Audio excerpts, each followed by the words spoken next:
So in Adam all men died. So in Christ all men are made alive. And we think in terms of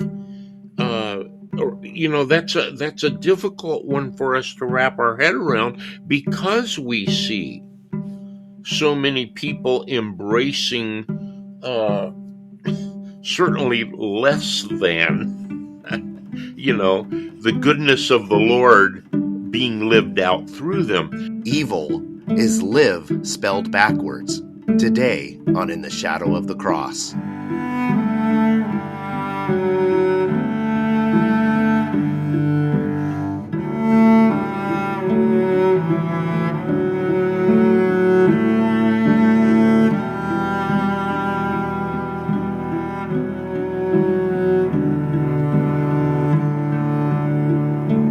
Welcome back to In the Shadow of the Cross, and the band is back together. We are here. So it's good to see you guys. It's been a while. I'm glad to be back with you. And we thought today we would talk about evil is just lived spelled backwards.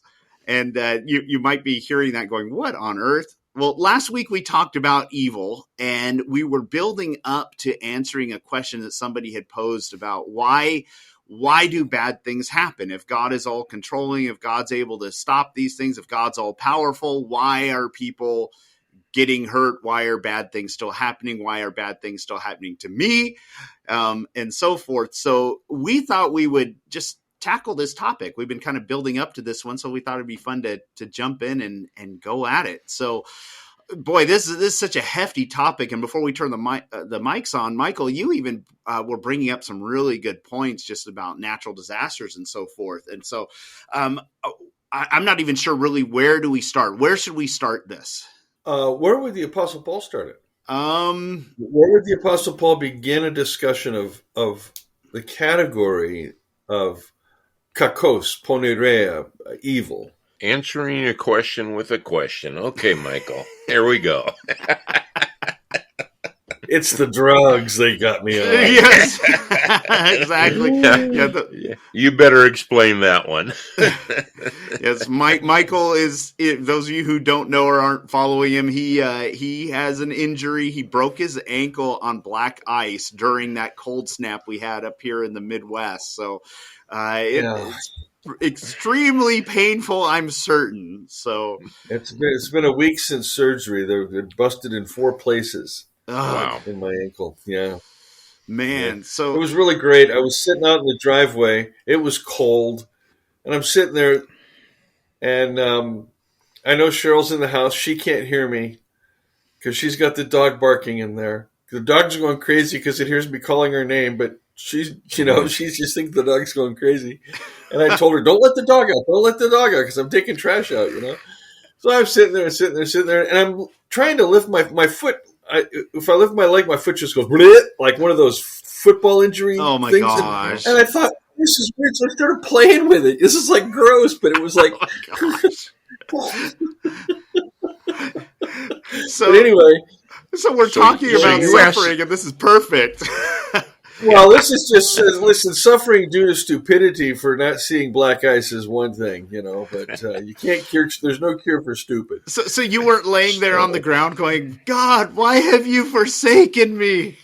No, I just looked up and I said, "Okay, Father, this is what it is. I broke my foot, but let's just carry on and let's just carry on." Oh man, I've tried to have that kind of suck it up, keep calm, and carry on attitude ever since. But let's do this. Let's ask about evil. Michael, you threw back the question, where would Paul start? So, yeah. As soon as you said that, my crazy Irish humor kicked in, and it reminded me of the story of the kid that's up at the blackboard, and he's trying to figure out a mathematical equation, and he writes down the name Jesus. And the teacher says, "What is that?" And he said, "Well, Jesus is the answer to everything. I just don't know how he got there."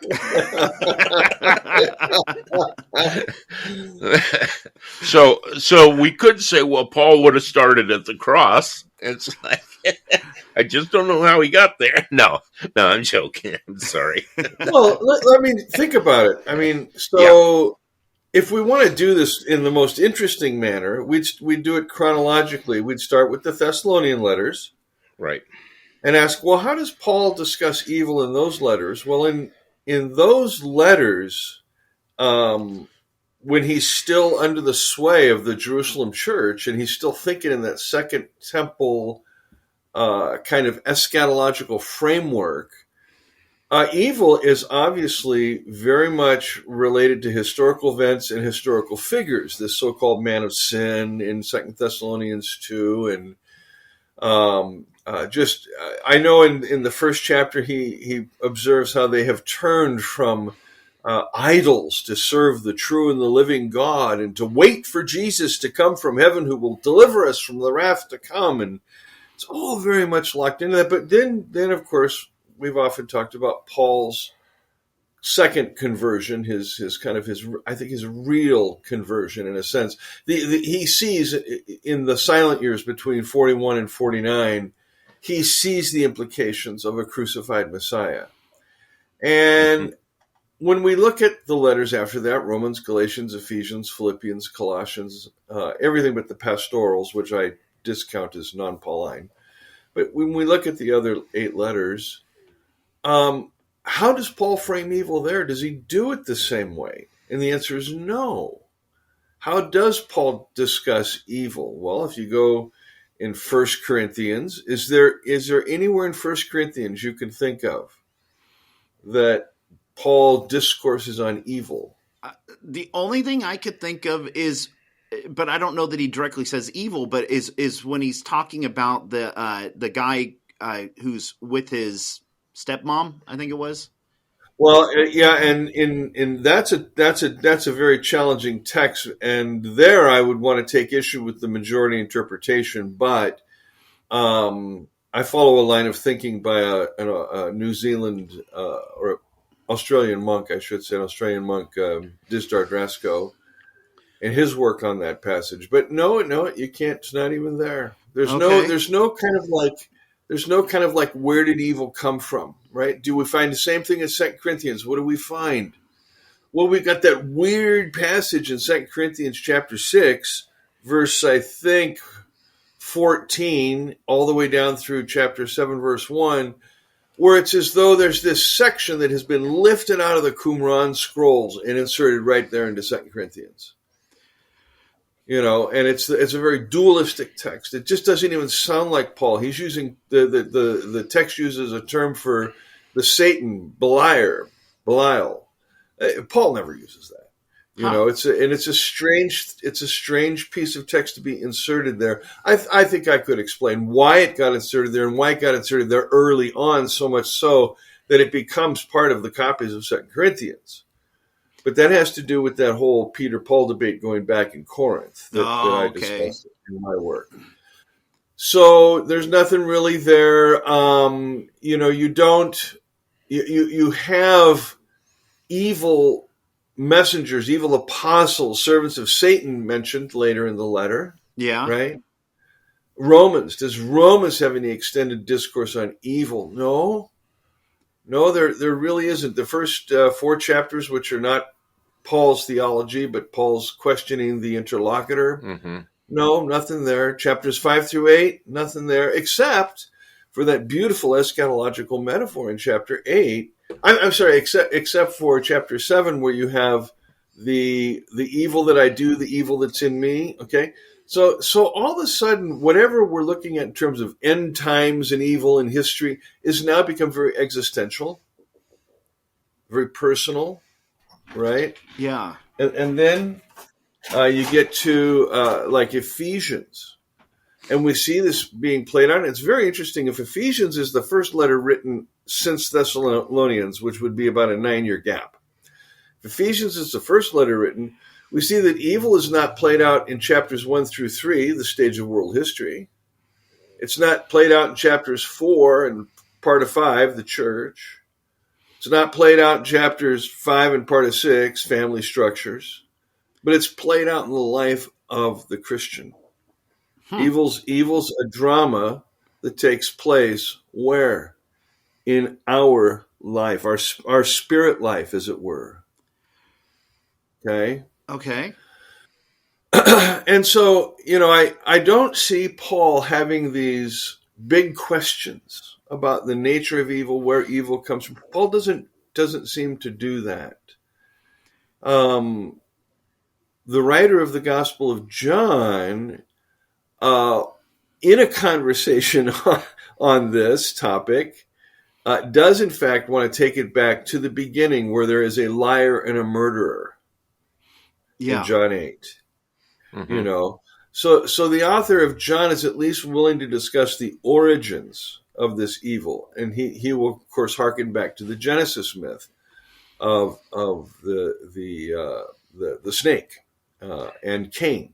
Yeah. And again, if the devil's a liar and a murderer, the snake is both the evil, the serpent, the devil is both the snake and Cain.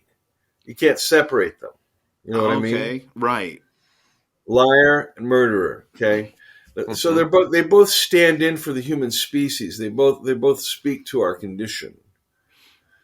Colossians, you really don't have any large kind of like anything about evil. You know a lot about the conquering of principalities and powers. And in Philippians, there's really no discourse on evil. So Paul doesn't move in that direction. So why do our moderns? Why is it such a big deal today? That's what I was wondering. I was sitting here wondering the same thing, and was going to even interject that it's like the way that you hear most Christians talk, you would think that it's just drenched with talk about evil. And then hearing you go through it, it's like it's not there. And so it's like it's not what I've been taught when I've been in those circles. It's really interesting. Yeah, so there's a wonderful book, and it's sitting in my office, and I can't remember the author's name, and that's my bad, and I apologize. It's this pain medication they've got me on has made me forgetful. But it's called The Evils of Theodicy. And the author's basic argument is that when we frame questions of theodicy, and theodicy is just two Greek terms, theos and decay, put together. We're talking about trying to justify a God. How do we justify God when there's evil in the world? So a theodicy is, how do you justify a God that's good when there's evil in the world? How do you justify, how do you claim that God is all-powerful? If an all-powerful God doesn't change things and make things better, then he must be complicit with evil or not caring or anything else, And so when people look at life, human existence, they turn immediately to these Enlightenment questions of theodicy, because first of all, they haven't allowed the gospel to change their view of what a God is to begin with. And that's what the gospel does. The gospel says, you don't need a God concept. You need a father. Right. Okay. You don't need a God concept. You need a mediator. You don't need a God concept. You need the presence of God with you by spirit. This is the doctrine of the Trinity. It's why it's so important. Yeah. And why I don't have a God concept, because the Father is the only, quote, great thing I'll ever know. Being, all, whatever.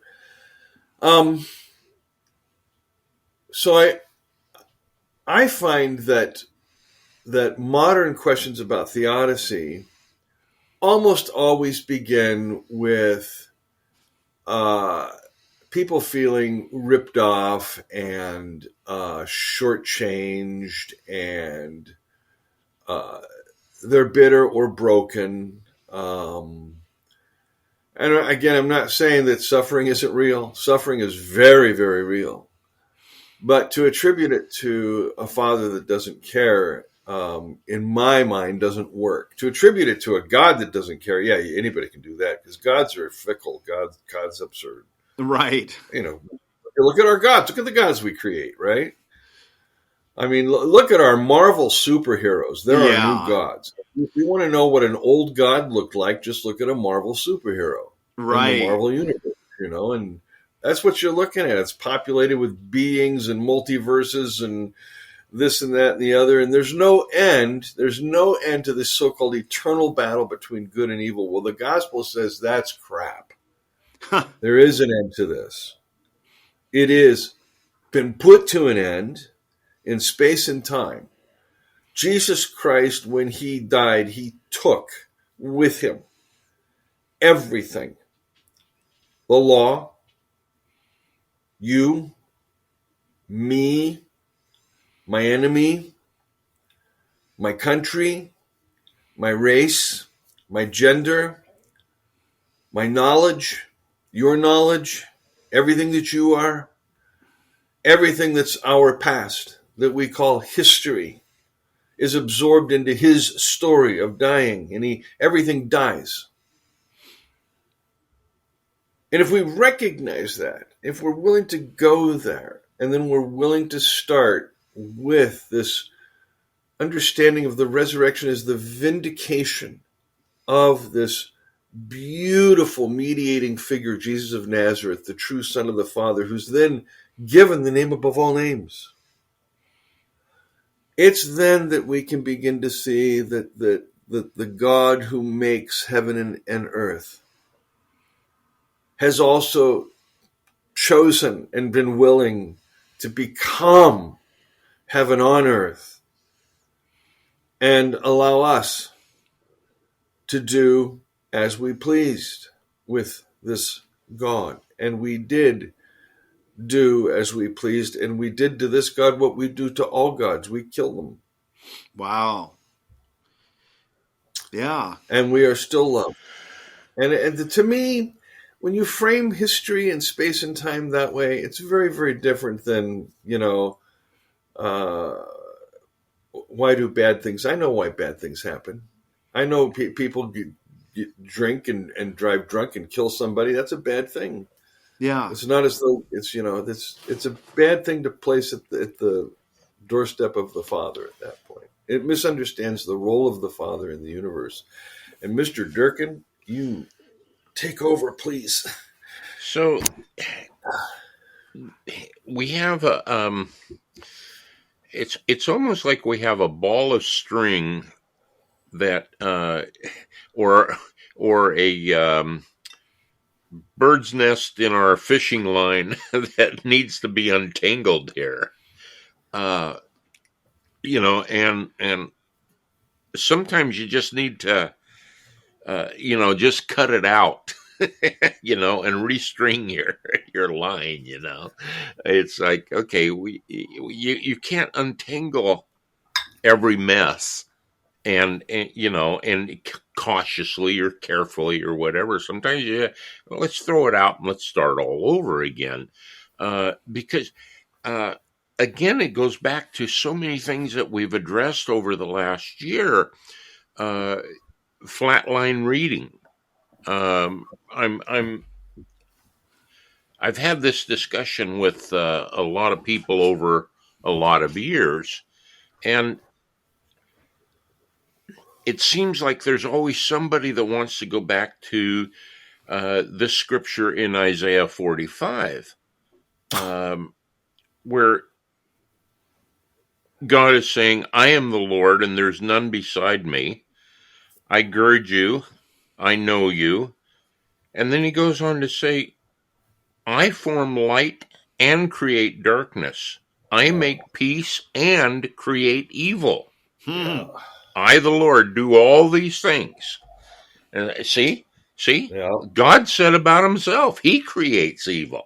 Yeah. And so we bring that into the argument, Right. and so in that argument, I or someone else maybe says, so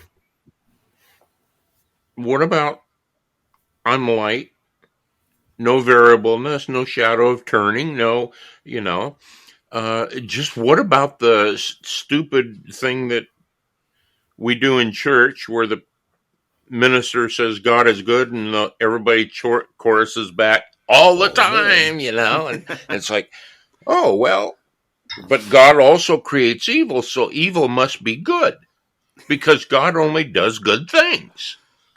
And we see the fishing line getting more and more balled up.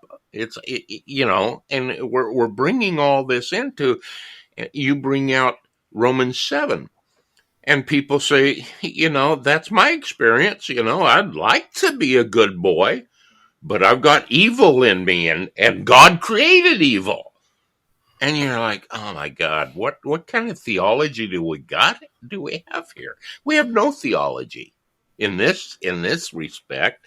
Here's God, and then you got people on the other end of the spectrum that, he creates people that he predetermines and destines to go to hell. They can never get saved, and it's It like, sucks to be you. yeah. Well, some of those guys think I'm one of them. Yeah, right. So anyhow, yeah, and it goes on and on and on.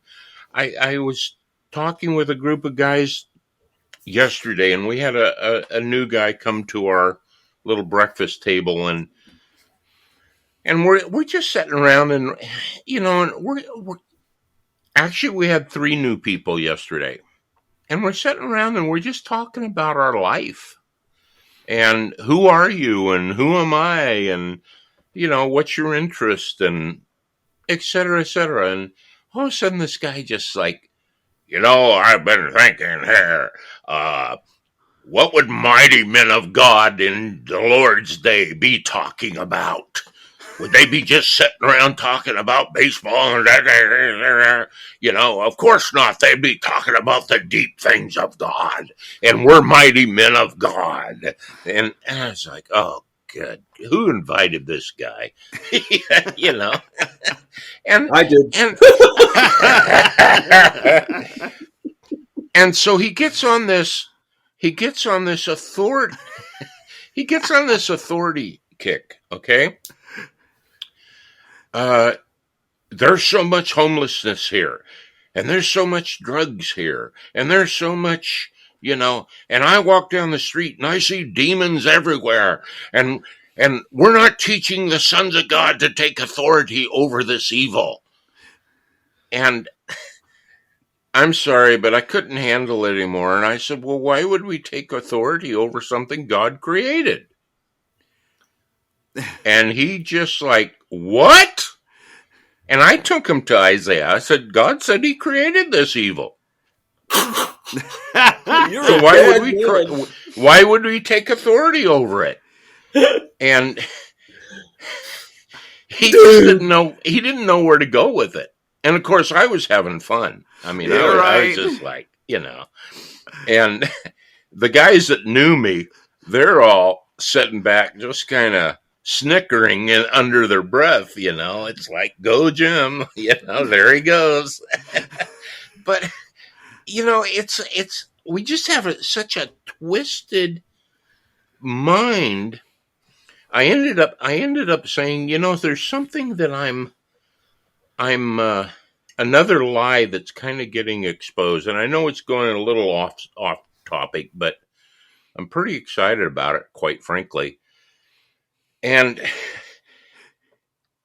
one of the lies is that we've separated the Trinity.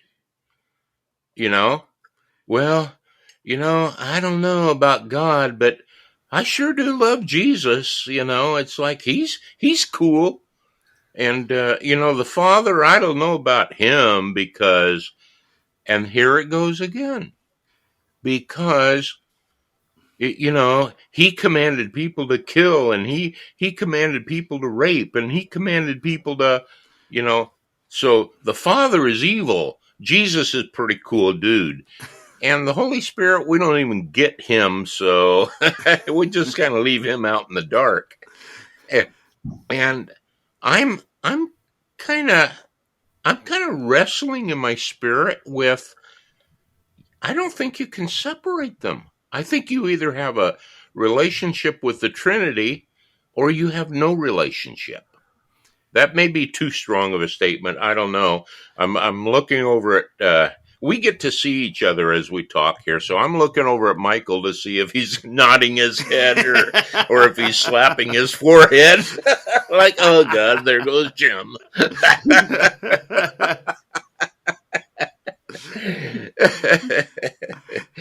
Anyhow, so getting back to the subject of who created evil, just one more quick thought. Back in, and I'd like Michael to maybe pick up on this and say more than yes or no, or thumb up or thumb down. Back in 9/11 2001, the question was, why would God allow this? And my response to several times was, why wouldn't he? And let me explain that. Two things, and I'm not a dominion theorist, but I do believe that dominion was given to man, and so much of what we experience in this world today is because of what we've done. If we rape the rainforest, and as a result we have problems, or if we seed the clouds to change the weather and then we have problems, it's like, and we call the problem an act of God. That's kind of ridiculous, but anyhow, it's scapegoating. But I said, here's a question I want to wrestle with. I want to think about. Yes, we have evil in the world, but is that a spirit or is that evil men? So we have evil men who commandeered some airplanes, and then they forced the pilot to use that airplane to fly into buildings, to kill the people on the plane and to kill people in the building. What did they do? They exercised their ability to make choices. Call it free will, call it whatever you want to call it, but they made a choice. That choice had repercussions, and it affected many, many people. Can we say, why did God do this? Why did God allow it? In my mind, why did God allow it is because he gave to all of humanity the ability to make choices, and we don't always make the right choice. Michael said something earlier. A man chooses to drink and get in his car and drive.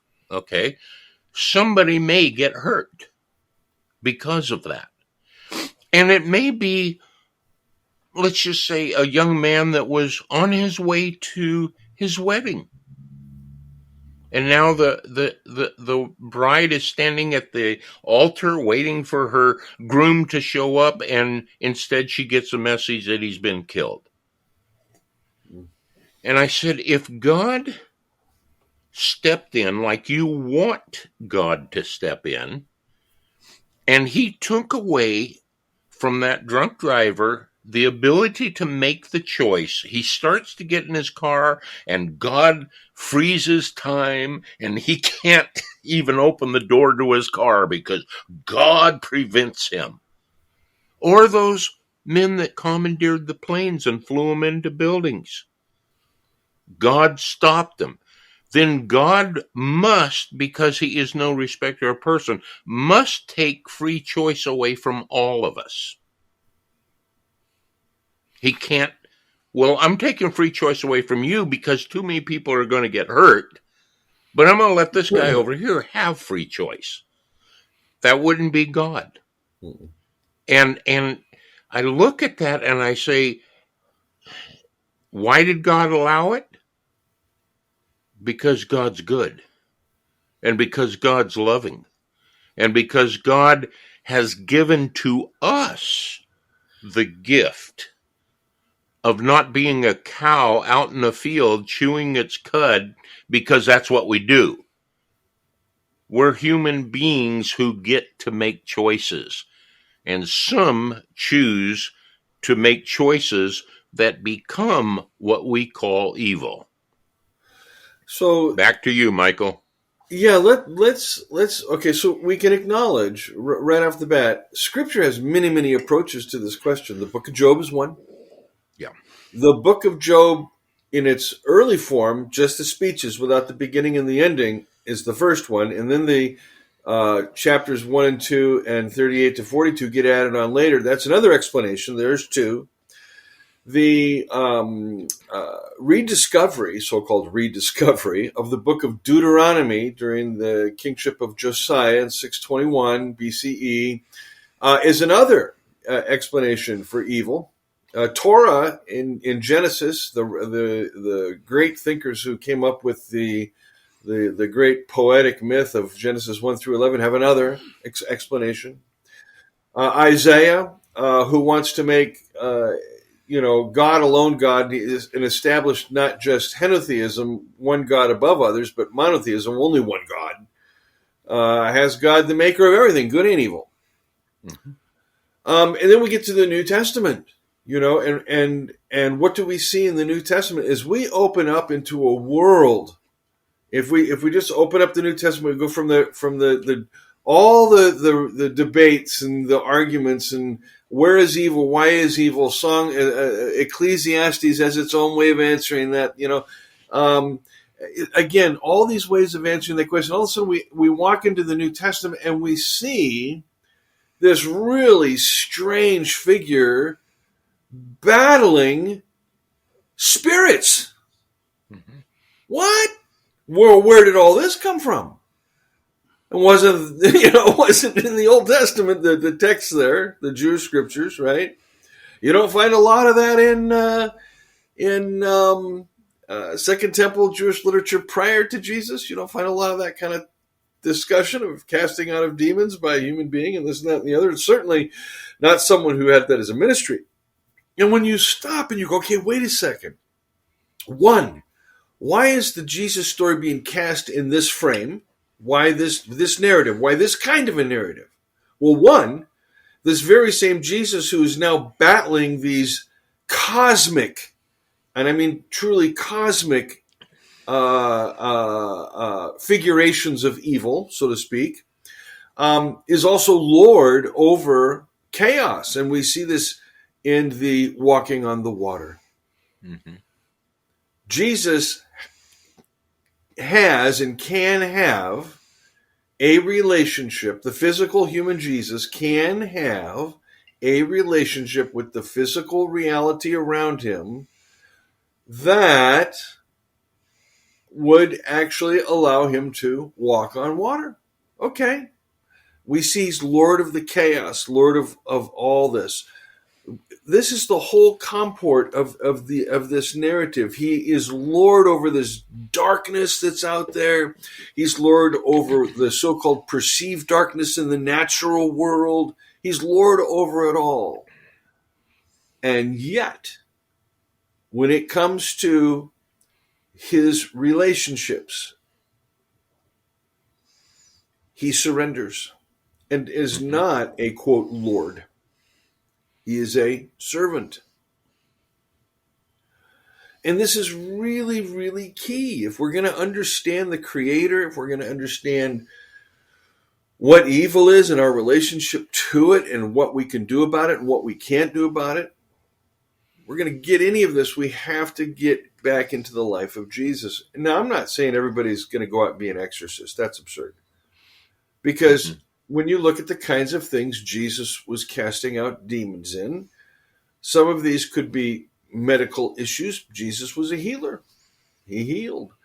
Some of them, psychological trauma. He was a healer. He healed. But there is going to be, throughout the human race, in just about everybody's life at one point or another, a time when they are faced with kind of ultimate reality choices that determine destinies. And it's at that moment that the battle between light and darkness is at its fiercest in us. I look at it across church history and I think, well, Augustine said evil is the absence of good. Okay, well, you're going to, a vessel has to be filled with something, right? Yeah, that's one way to look at it.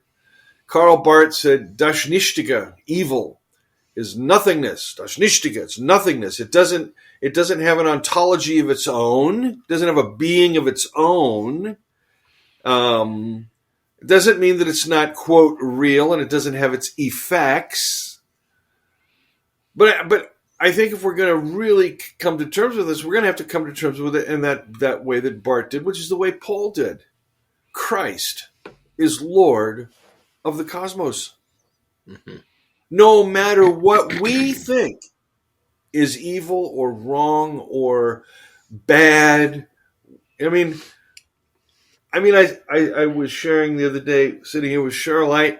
I didn't wish this broken ankle upon myself. It's horrible. It's awful. I'm helpless. I'm limited. I feel very uncomfortable as a human being taking up space and time right now because I have to have somebody to do everything for me basically.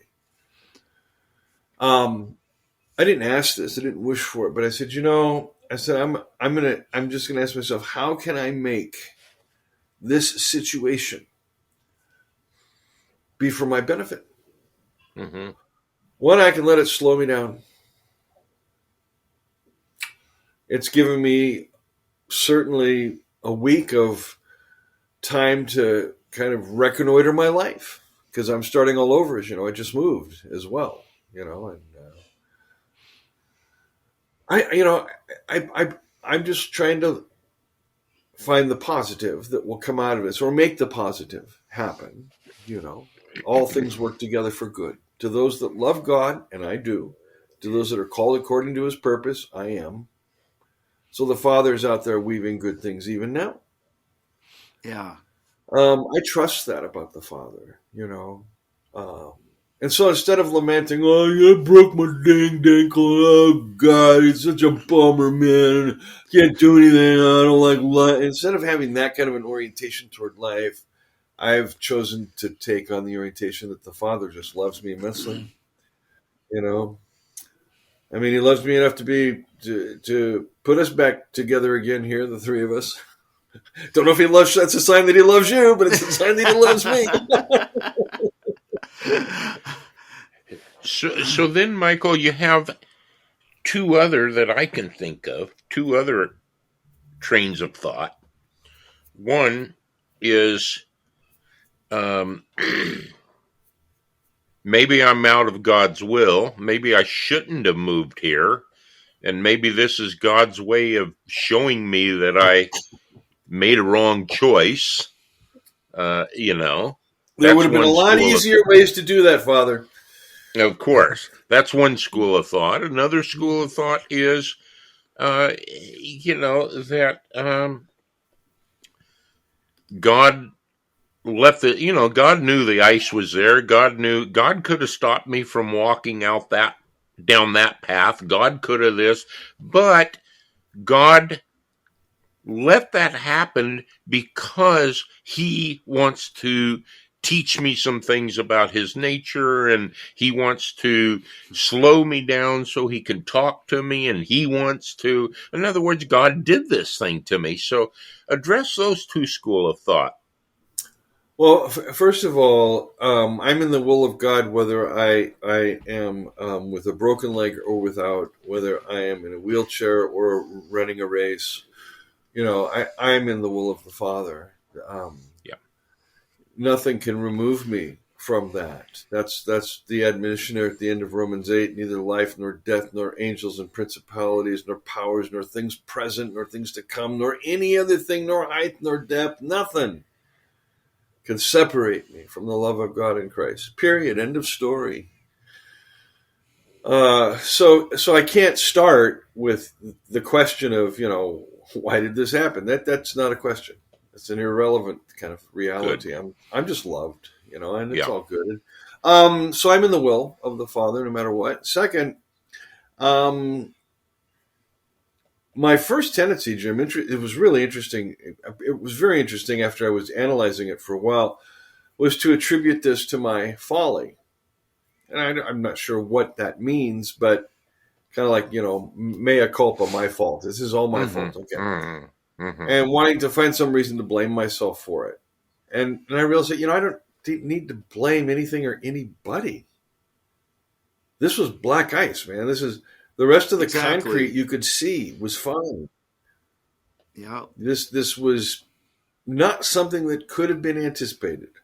I mean, I suppose it could have, but Cheryl bought me ice cleats. I said, "Am I supposed to wear these on my sandals?" See, I should have.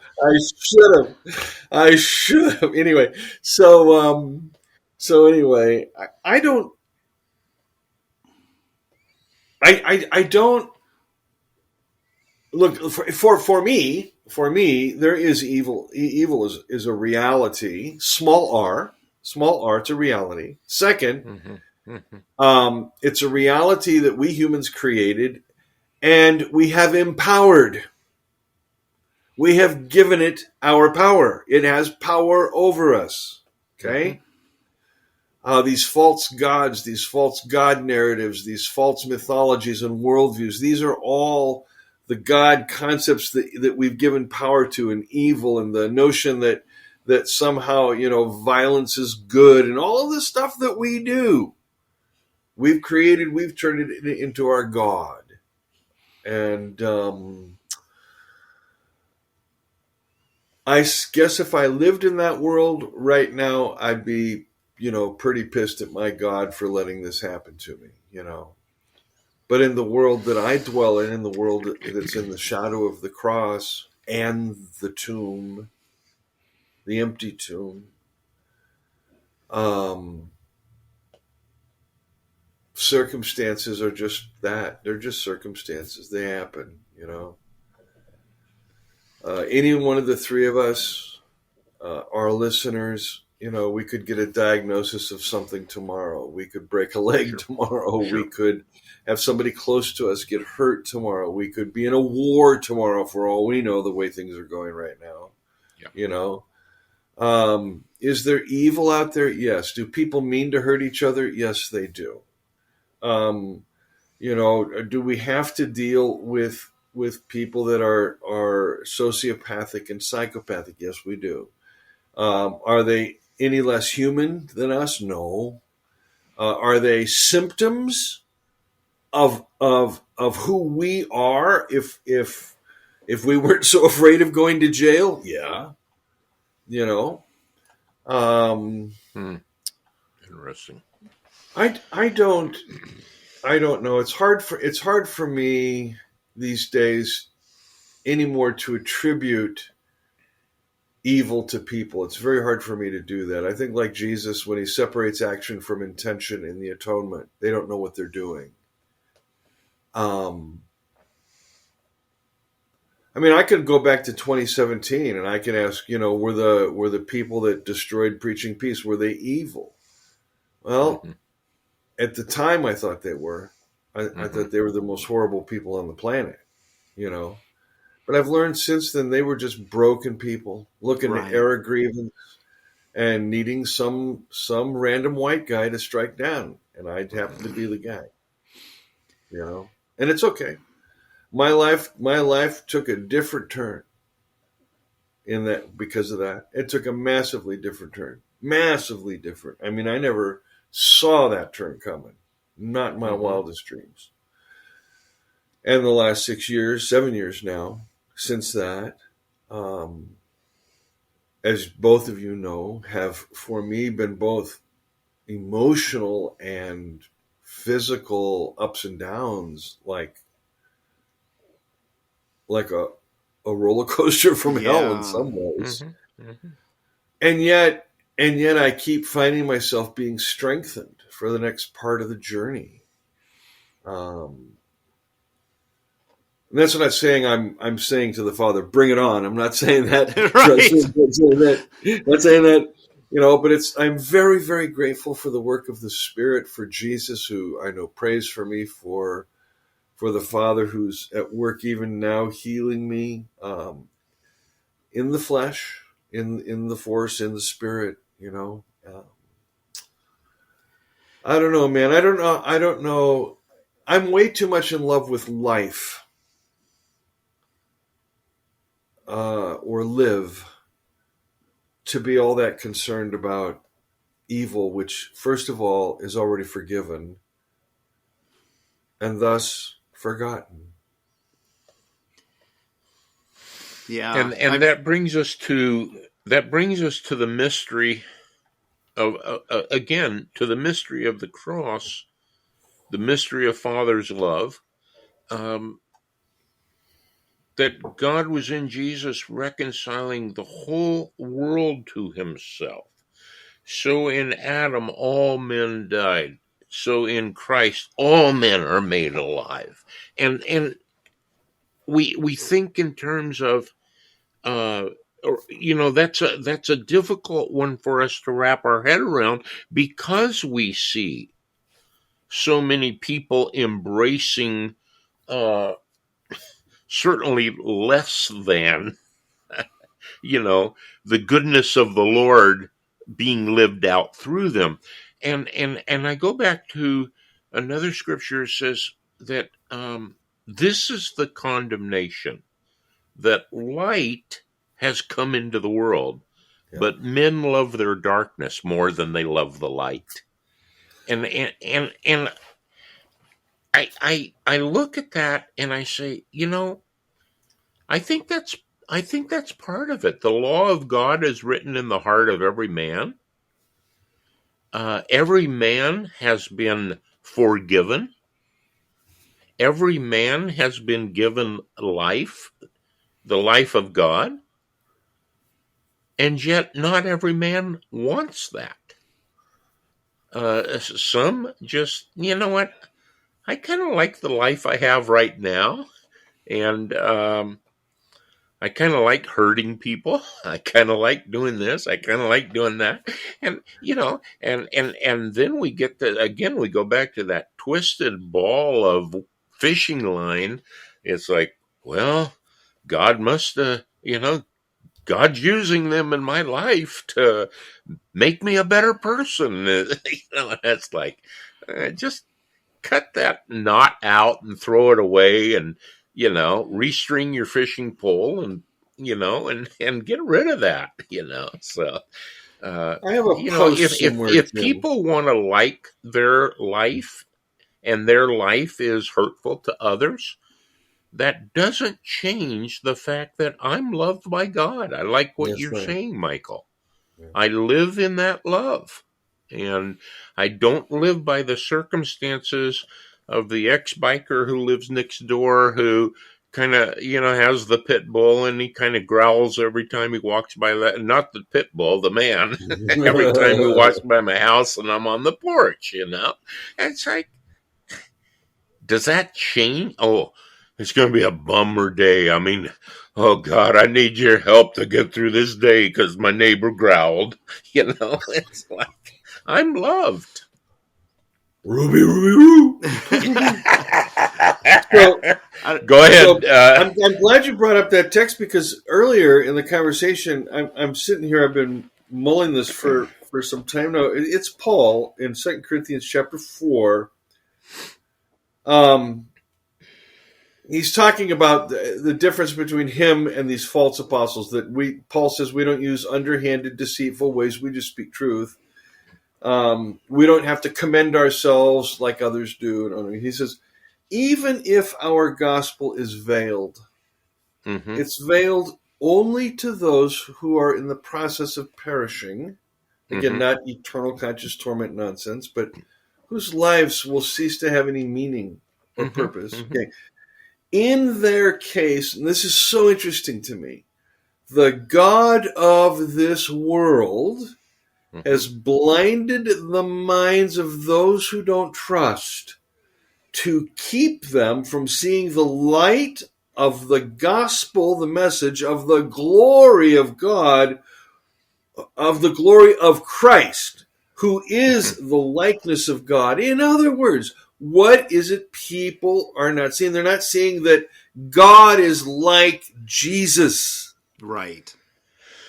The Yes. Christians are asking the wrong question. Is Jesus like God? Is Jesus like God? God is all powerful? That ain't Jesus. God is that ain't Jesus. No. The real question is God like Jesus? And if the God of this world, the Janus face God, keeps people stuck in that first question, well, is Jesus like God? The answer is always going to be no. But if the answer is quote a God concept like Jesus, then now you've redefined everything. I mean, everything gets redefined and redone, and in fact, it gets so redefined, it gets done away with, and a whole new system comes into being. It's like going from Ptolemaic geometry to quantum computing in one fell swoop. That's the difference. I wish we had the ability to yeah, I'm not even sure what I'm wishing, but what you just read there, Michael, that could preach. That's what us charismatics say. That could Amen. preach. Well, it is. It That is a great is text. that just really that puts the cap on this whole discussion. You know, and I think Loren, you were getting ready to say something, but I just have to say, I got charismatically excited when you read that scripture. Well, let me charismatically excite you a little more there, Jim. All righty. What we preach, Paul says, he goes on, what we preach is not ourselves, Yes. but Jesus Christ is Lord.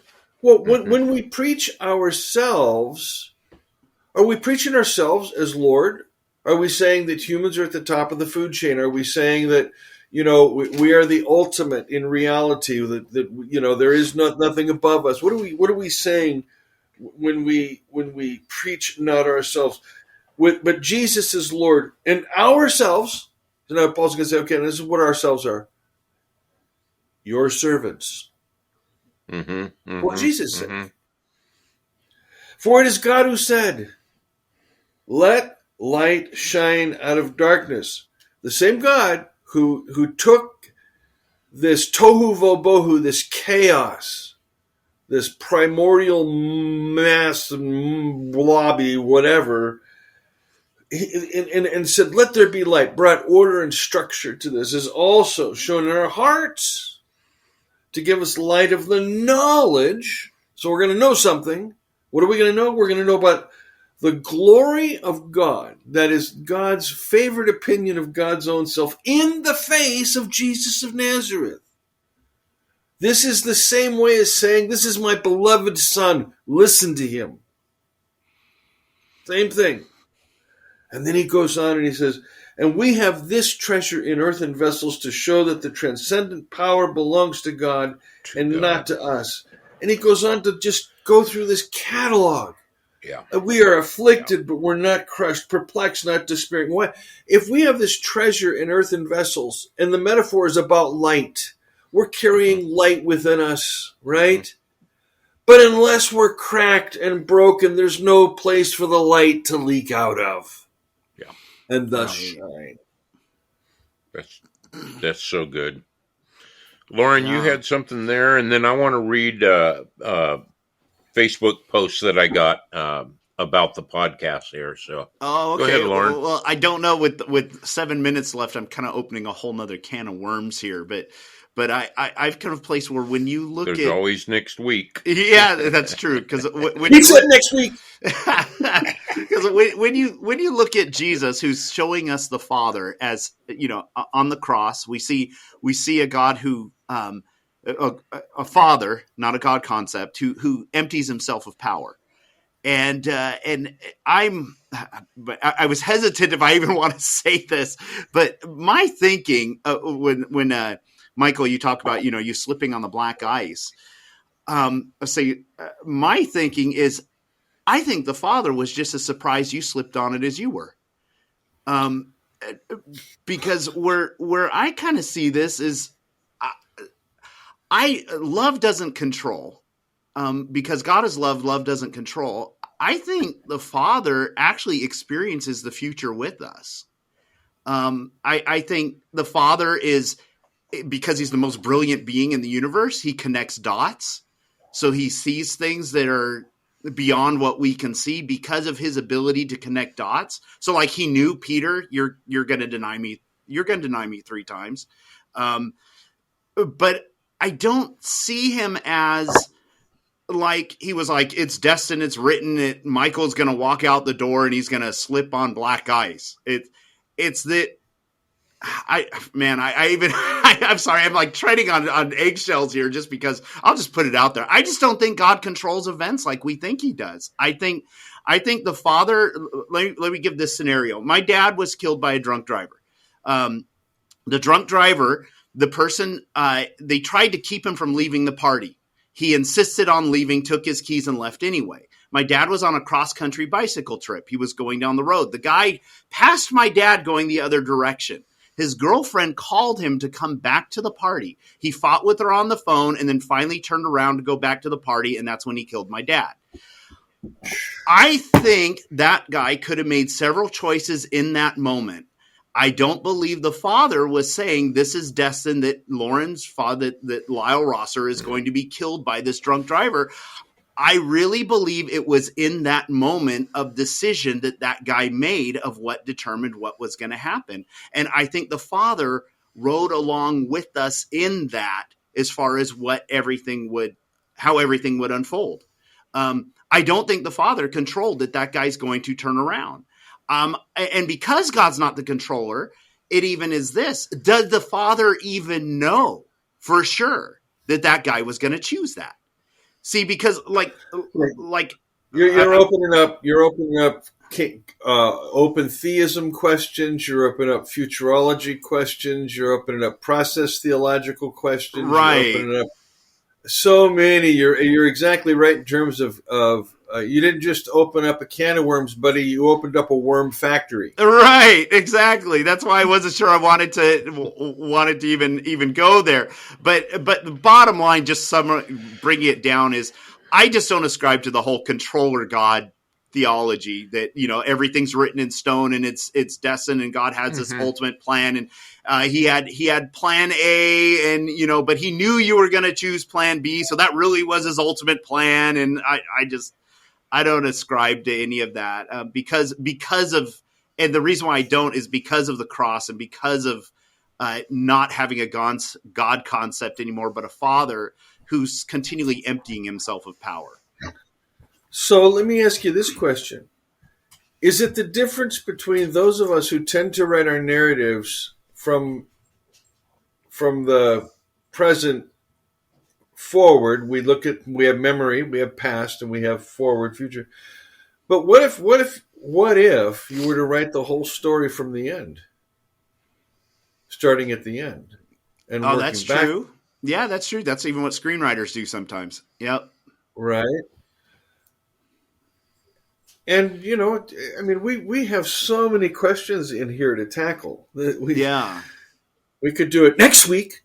Right. Yeah. That would be good. And I think I think we ought to try and tackle some of them. I understand there's a 2,000-year history of trying to tackle these things, so we're not going to do it in a week podcast. But I do think that there are some of these questions that can be addressed, so that our listeners are saying, "Hey, that's helping out." I'm getting a little bit deeper understanding.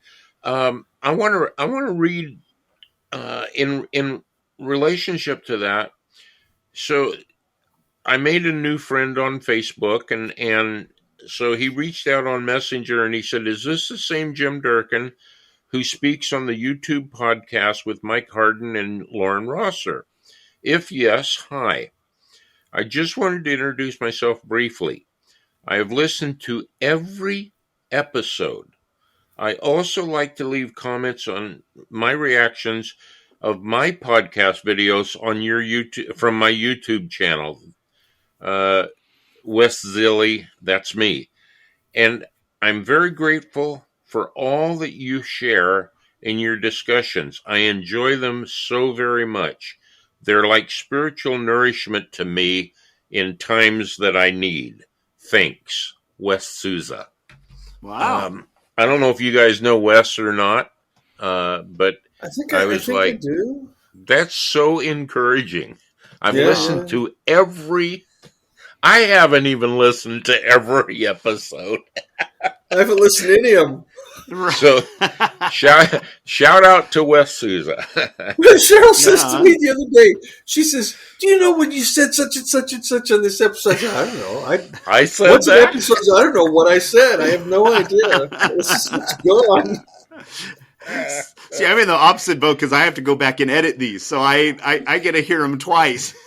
Oh wow! Or she'll say, that's she'll great. quote something I said, and I'm thinking to myself, "That's really good, man." And she'll say, "Well, that was you." It's like, whoa! Oh, nice. All right. Well, we're actually at time. And this, once again, was a really good conversation. And I guess next time we can jump into the worm factory. Yeah, And since today we untangled the fishing line, next week we'll open the can of worms. We'll go to the worm factory, and I'm glad because this is stuff that I myself have been wrestling with, and so I don't have any like solid, firm belief in this at this point, and so I'd love to explore it with you guys. So I think it would be fun, a fun conversation. Cool. So all right, well, thanks for listening, everybody, and we'll talk to you all next time.